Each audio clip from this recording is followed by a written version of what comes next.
السلام علیکم ورحمۃ اللہ تعالی وبرکاتہ۔ امید ہے کہ آپ حضرات خیریت سے ہوں گے۔ لہذا آج کی میری یہ ویڈیو جو ہے تو غسل اور وضو اور نماز کے بارے میں ہے۔ امید ہے کہ حضرات میری اس ویڈیو کو آپ حضرات پورا دیکھیں گے، کیونکہ رمضان شریف آ رہا ہے اور ہمارے ایسے بھائی ہیں جنہیں غسل کرنے کا طریقہ اور غسل کے فرائض، وضو کے فرائض اور نماز کی شرطیں اور نماز کے فرائض نہیں معلوم ہیں۔ وہ ایک مہینہ نماز پڑھیں گے اور کبھی کتار جمعے کی بھی نماز ہمارے بھائی لوگ پڑھتے ہیں۔ تو میرے کہنے کا مطلب یہ ہے کہ جب ہم اللہ تبارک و تعالیٰ کے گھر میں آئے، اللہ کی عبادت کرنے کے لیے، ذکر و اذکار کرنے کے لیے، نماز پڑھنے کے لیے، تو اس سے پہلے ہم تمامی حضرات غسل کے بارے میں اچھی طریقے سے جان لیں، وضو کے بارے میں اچھی طریقے سے جان لیں، نماز کے بارے میں اچھی طریقے سے ہم تمامی حضرات جان لیں۔ تو امید ہے کہ آپ حضرات میرا یہ ویڈیو آپ حضرات پورا دیکھیں گے اور اسے زیادہ سے زیادہ شیئر بھی کریں گے، کیونکہ اگر آپ نے ایک شیئر کر دیا اور اس ویڈیو کو دیکھنے والے نے اگر دیکھ لیا، جس کے موبائل پر پہنچا اور اسی کے مطابق اگر غسل کیا اور وضو کیا اور نماز پڑھا، تو انشاءاللہ تبارک و تعالی اللہ تبارک و تعالی ہمیں اور آپ تمامی حضرات کو اس کی نیکیاں عطا فرمائے گا، اور اللہ تبارک و تعالی اس کا عذر سے عذر بدلہ عطا فرمائے گا۔ اللہ ہم تمامی حضرات کو نماز پڑھنے کی توفیقیں عطا فرمائے اور پاکی حاصل کرنے کی اور وضو طریقے سے کرنے کی اللہ ہم تمامی حضرات کو توفیقیں عطا فرمائے۔ تو حضرات غسل میں 3 فرائض ہیں۔ کتنے ہیں؟ غسل میں 3 فرائض ہیں۔ نمبر 1 کلی کرنا۔ کلی مطلب جب آپ نہانے کے لیے جائیں گے تو ہاتھ دھوئیں گے، بالٹی میں پانی بھریں گے اور پھر کلی کریں گے، کلی کرنا۔ اور کلی کے بعد میں جب آپ کلی کر لیں، اچھی طریقے سے انگلی ڈال کر کے صاف کر لیں۔ بہت ہمارے حضرات ہیں جو گٹکا وغیرہ کھاتے ہیں، تو لہذا جو گٹکے وغیرہ کھاتے ہیں یا کھانا وغیرہ کھائے، دانت میں پھنس گیا تو منہ میں پانی بھر کر کے جھل دیں، کیونکہ وہ ساری چیزیں صاف ہو جائیں اور اچھی طریقے سے غرارے کے ساتھ میں کلی کریں۔ رمضان چالو ہو گیا ہے تو اچھی طریقے سے خیال رکھیں کہ ہم روزہ ہیں، اچھی طریقے سے کلی کریں۔ اس کے بعد میں نمبر 2 ناک میں پانی ڈالنا، یعنی کہ ناک میں پانی ڈالنا، اور کہاں تک؟ نرم ہڈیوں تک۔ یہ ہڈی جو ہوتی ہے اندر نرم، یہاں تک کہ پانی ڈالنا، اور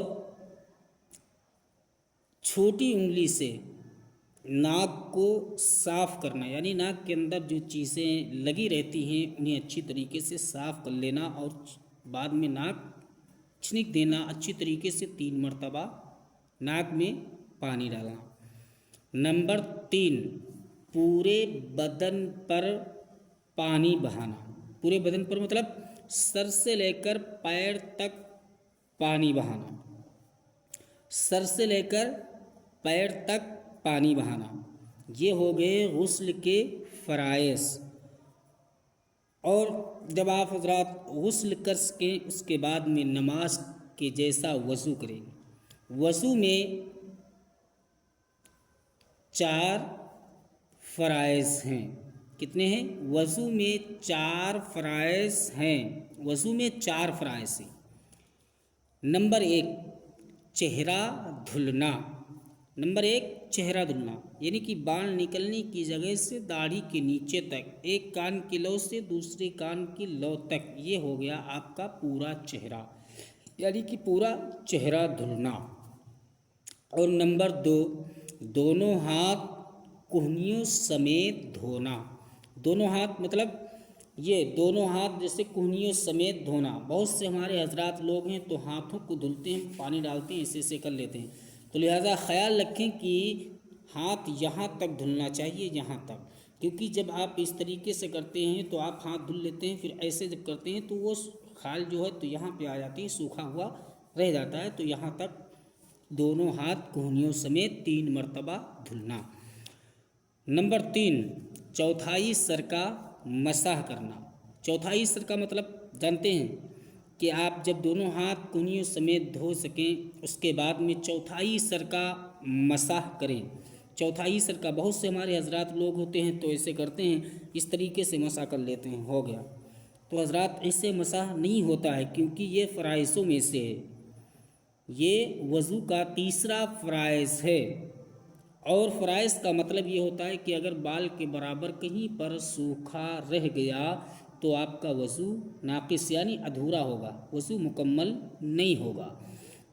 تو خیال رکھیں کہ جب ہم مسح کریں تو اس طریقے سے کر لیں، اس طریقے سے دیکھ رہے ہیں آپ حضرات، اس طریقے سے کریں، پھر ایسے لے کر کے جائیں جہاں تک، اور یہ ہوا چوتھائی حصہ، یہاں سے ایسے چھوڑ دیں، پھر ایسے لے کر کے آئیں. پھر ایسے لانے کے بعد میں اس انگوٹھے کو اس طریقے سے کان کے اگل بغل گھمائیں، پھر اس انگلی سے اس کو ایسے کان کے اندر ڈال کر کے صاف کریں. پھر ہاتھ کے یعنی کہ پیٹھ جو ہوتی ہے اس کو ایسے گردن کے نیچے سے اس طریقے سے لگا لیں. اس کے بعد انگلیوں کا خیال کریں، اور انگلیوں کا خیال کرنے کے بعد میں پھر آپ حضرات اپنی داڑھی کا بھی خیال کر لیں، داڑھی کا بھی خیال کریں. اور اس کے بعد میں نمبر 4 دونوں پیر، نمبر 4 دونوں پیر ٹخنوں سمیت دھونا. ٹخنے مطلب جانتے ہیں آپ حضرات کہ یہ جو ٹکنا ہوتا ہے یہ یہاں تک دھونا. بہت سے حضرات ہمارے یہاں تک دھوتے ہیں، ادھر کا سوکھا رہ جاتا ہے، تو یہاں تک دھوئیں. یہاں تک دھونے 3 مرتبہ دھوئیں، اور پیر کی انگلیوں کا بھی خیال کر لیں. جیسے بہت سے حضرات ہمارے انگوٹھی پہنتے ہیں، جیسے میں انگوٹھی پہنا ہوں، انگوٹھی پہنتے ہیں، بہت سے حضرات کی انگوٹھی کسی رہتی ہے تو اسے ڈھیلا کر لیں. ڈھیلا کرنے کے بعد اس سے بھی خیال کر لیں مسیح کی طریقے سے. اب یہ ہو گئے وضو کے 4 فرائض. اب نماز کے فرائض کل 13 فرض ہیں، جو 7 باہر کے ہیں اور 7 اندر کے ہیں. آپ حضرات دھیان سے سننا، یہ آپ حضرات کے بہت کام آئے گا انشاءاللہ. اللہ ہم لوگوں کی عبادت کو اپنی بارگاہ میں قبول فرمائے گا. پھر آپ نماز کے لیے جب تیار ہو جائیں، وضو کر لیا، نماز کے لیے تیار ہیں، مسجد آئیں گے. مسجد آنے کے بعد میں آپ ان فرائضوں کا بھی خیال رکھیں کہ 7 فرائض جو نماز میں ہیں 7 باہر کے ہیں اور 6 اندر کے ہیں. کل کتنے ہوئے؟ 13 فرائض. کل 13 فرائض نماز کے اندر موجود ہیں. تو حضرات میں آپ کو سب سے پہلے 7 فرائض باہر کے بتاتا ہوں، باہر کے جیسے ہیں. نمبر 1 جسم کا پاک ہونا. جسم مطلب یہ پورا جسم کا پاک ہونا. نمبر 2 لباس کا پاک ہونا، لباس کپڑے کا اچھی طریقے سے پاک ہونا، صاف و ستھرا ہونا. نمبر 3 جگہ کا پاک ہونا، جس جگہ آپ اللہ تبارک و تعالیٰ کی عبادت کریں، اللہ کا ذکر و اذکار کریں، اس جگہ کو پاک ہونا، وہ جگہ پاک ہو. اور نمبر 4 شطر عورت کا چھپانا. شطر عورت مطلب سمجھتے ہیں آپ؟ مرد کی شطر عورت ہے ناف کے نیچے سے لے کر کے، اور یہ مچھلی جو ہوتی ہے یہاں تک مرد کی شطر عورت شمار ہے، یہاں تک مرد کی شطر عورت شمار ہے، اس کو چھپانا. اور نمبر 5 وقت کا ہونا. جیسے اذان ہوئی اور وقت ہے کہ 5:30 بجے اذان ہوئی ہے، 5:30 بجے جماعت عصر کی نماز پڑھی جائے گی یا فجر کی نماز پڑھی جائے گی، تو وقت پر نماز پڑھنا. نمبر 6 قبلہ رخ ہونا. قبلہ رخ ہونا یعنی کہ بہت سے حضرات ہمارے ہوتے ہیں کہ مصلی کو ڈال دیتے ہیں، ڈالنے کے بعد میں نماز پڑھتے رہتے ہیں. اگر 4 انگل ادھر ادھر ہو گئے اور آپ کی نماز آپ نے پڑھ لیا، تو اگر 4 انگل ادھر ادھر ہیں تو آپ کی نماز میں کراہیت آ جائے گی، مکروہ تنظیمی ہو جائے گی، دہرانا لازم ہوگا، اس کا خیال رکھا کریے۔ نمبر 7، نیت کرنا۔ نیت یعنی کہ دل میں ارادہ کر لینا کہ ہم اللہ تبارک و تعالی کی عبادت کرنے کے لیے جا رہے ہیں، اور زبان سے اقرار کر لینا، نیت کر لینا کہ نیت کہ میں نے 2 رکعت نماز فجر واسطے اللہ تعالیٰ کی، یعنی 2 رکعت نماز کی آپ نیت کر لیں، جیسے نیت کہ میں نے 2 رکعت نماز فرض وقت فجر واسطے اللہ تعالیٰ کے، پیچھے اس امام کے منہ میرا طرف کعبہ شریف کی، اللہ اکبر، اس طریقے سے ہاتھ آپ حضرات کو رکھنا ہے، اللہ اکبر، نیت کر لیا آپ نے۔ یہ ہو گئے باہر کے 7 فرائض۔